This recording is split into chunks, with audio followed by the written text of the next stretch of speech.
Greetings, class, and welcome to week 9 of CIS 4710. We are going to talk about chapter 8 and malware this week. So, malware is one of those nice little topics that hits most security classes all the time because it is a major component of security defense, and it is also a major component of an attack vector that pen testing teams can use if allowed to use it. So a couple things about malware in particular. You need to ensure that you explicitly spell out its use in any pen test. In any incident response, you must take great care in order to safeguard systems, data, etc. from it. And then we're going to talk about the general cyber wellness or best practices for safeguarding against malware out there, and some pitfalls and caveats with it as well. So we're going to cover what malware is, the types of malware, how to stop malware, and how to analyze malware. So, what is malware? Well, malware stands for malicious software. It's a conjunction of those two words. It comes in a lot of different forms. It can come in the form of a worm, a virus, a composite, ransomware. It can be a part of a phishing attack. It can be a Trojan. It can be a lot of different things. Not all are necessarily malicious, though a far amount of them are. More can be just nuisance, clickbait, for example, or things that do clickjacking or adware. Typically, those are pretty innocent, annoying as heck, yes, but they don't do a lot of harm to the system. Malware may fall into a lot of different categories depending on how you are categorizing it. Okay, so the problem of malware has progressed and gotten worse over time. So this only goes back about 10 years, but malware actually dates all the way back to the 1990s with boot sector viruses and the like on disk operating system. A lot of the problems pertain to Windows-based operating systems, partially because of their registry architecture. Because you can manipulate the operating system in its kernel through the registry, malware is really easy to write for Windows. Less so for Mac and Linux, although in order for it to work on Linux, the program has to embed itself into some sort of directory where it has executable privileges. And that can be hard to do, especially if a system administrator, a Linux system administrator, has done their due diligence and really locked the system down. Or you implement a best practice such as SE Linux in that type of environment. Mac viruses do exist. They have become more prevalent over the last decade or so, primarily because we have more Macs out there these days than we did 10 years ago. So you would just expect a natural progression of malware writing for that as the market share has increased. So we have much more problems with malware here. New malware that sprouts up over time, as we see from September of 2017 all the way through August of this year, right before the publication of this broadcast. So what we see here is a spike at certain points of time as different chains of ransomware primarily have shown their themselves out on the internet. But as with this, malware is written all the time by typically criminals in order to thwart intrusion detection, intrusion prevention systems, anti-malware programs, etc. So when we get into a little bit of the details about malware, we have to, of course, talk about a virus. It's a type of malicious software used generally to infiltrate into an operating system. It takes its word from the human definition of, a virus that would infect us or a organism and do harm. It infects typically an existing file on a system in order to remain resident on the system. It's a way for delivery of other malicious software. They require user intervention to move from system to system typically, and although that can be automated, it still has to have some sort of scripting / manual process. A worm, on the other hand, can propagate itself through functions, and although it looks a lot like a virus, that automation differentiates itself between a virus. It is active on networks. It tries to find other systems and again spread itself throughout a network. Worm would typically require exploiting a vulnerability in order to gain remote access to that system, but most of the time those vulnerabilities can be shut down just by simply turning off services such as, say, NetBEUI. Worms used to really like to use NetBEUI in Windows to propagate because it was so easy to do so. Sometimes worms can make use of existing functionality or other pieces of software like macros within an Excel file. Droppers and botnet clients. So a dropper is a piece of malware. Could be a worm, a virus, something that can spread. And downloads and installs other malicious software. So it acts as an attack vector all its own. The dropper may be a small piece of code or software that is very thin and able to gain access or a foothold within a system in order to propagate itself to a larger pivot point within a network or a system.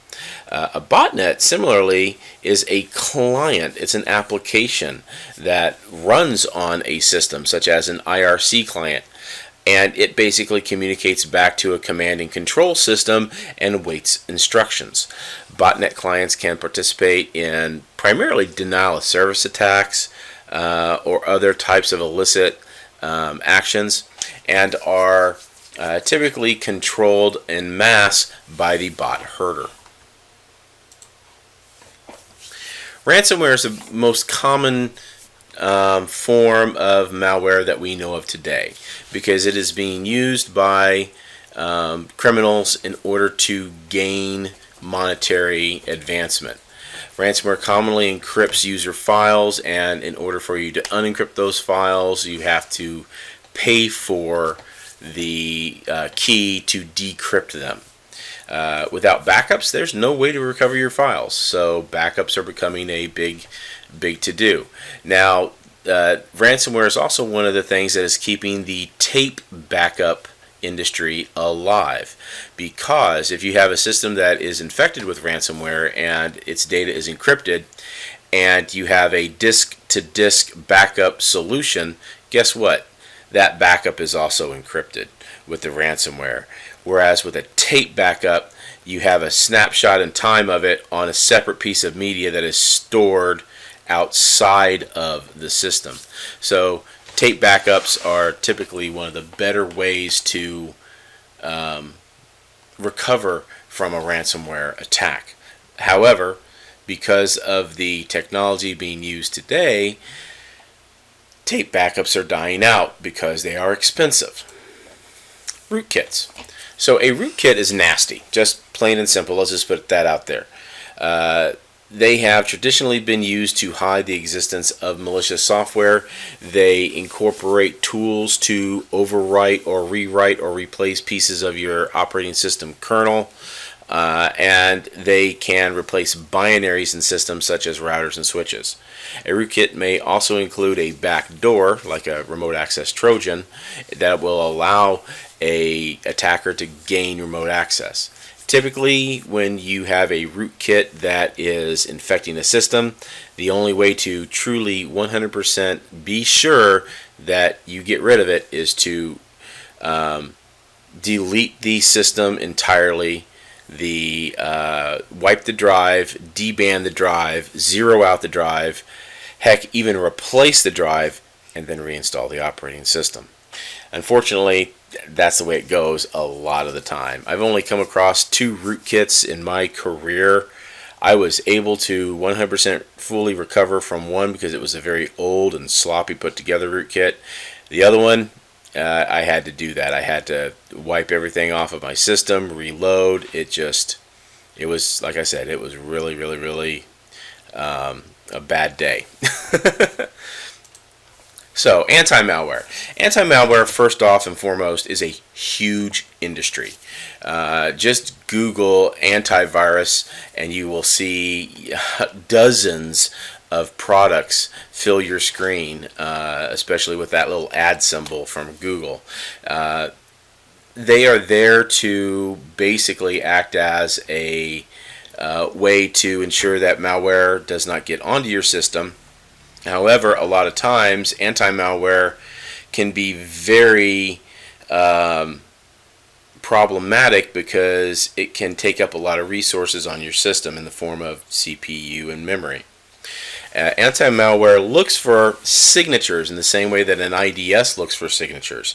It looks for telltale signs that malware has infected your system. Fileless malware that executes in memory and never persists in a file system can potentially get missed. So a lot of anti-malware systems will actually scan memory first. Changes to malware can make the signatures not match the anti-malware database, and this is a constant battle. So this is why you have a lot of different signatures for malware, because all a threat actor has to do is go into the code of the malware, change it slightly, rearrange it, and then it can throw off the signature or be stealthy enough so that the signature is not triggered when the malware is injected. Polymorphic malware is a way that malware can dynamically on the fly change itself. Anti-malware software also can identify new malware required as a signature download from someone who has performed an analysis. So some anti-malware you can actually update yourself with your own signatures, which is kind of cool. So we're going to look at 2 different types of analysis for studying malware. And I just want to caveat this a little bit by saying if you're going to go into the industry of malware reversing or reverse malware analysis, first off, kudos to you. It is a great profession. It's a very lucrative profession. It's a very tedious profession. It's kind of an offshoot from digital forensics. And you have a lot of those rules like you have to do with digital forensics in playing with malware. You have to have it on an isolated system, an isolated network that is not connected to any other part of your network. It is physically impossible for that program to escape. I liken this to the way that the Centers for Disease Control and Prevention handles actual viruses, such as Ebola or anthrax or something of that nature. They really take great care, and they have protocols put into place so that those don't get released into the wild. Same concept here with malware. Static analysis looks at the metadata, or the data about the data from the file itself, and looking at segments of the executable of the malware and how it got into the system. It can look at strings, it can look at variables, it can look at the data segment sizes, and how it imports and exports itself from the system. So this is almost kind of looking at the malware at rest, or doing a code scrape of the malware, not necessarily looking at the behavior of it.